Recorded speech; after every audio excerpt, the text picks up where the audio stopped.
The boy is an amazing genius. The useless wooden pallet became precious in his hands.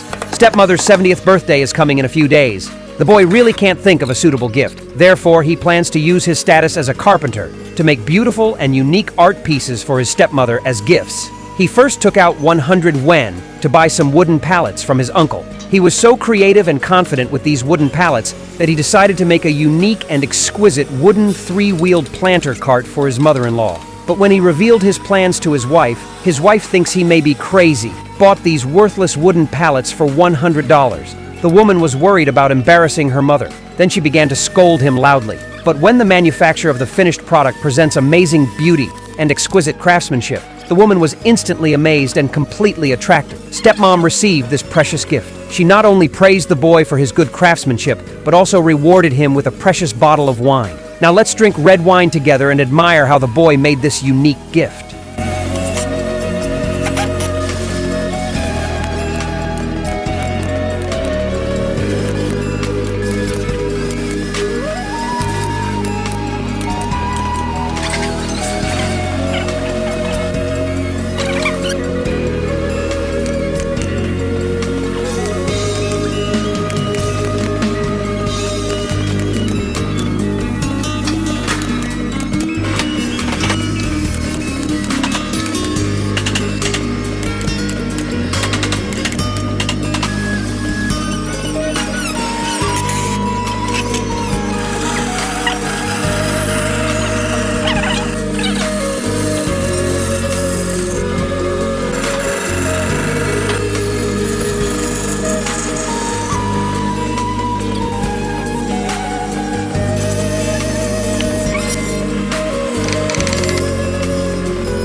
When you look at this stage, this exquisite three-wheeled planter car is complete, although the video is only a few minutes long. But in fact, it took the boy 7,746 hours to complete this task. So everyone encourages artisans. Your support is the driving force behind our creation. Thank you very much. Can you evaluate this tricycle? If the maximum score was 100, how many points would you give him? Welcome to the comments section. See you next time.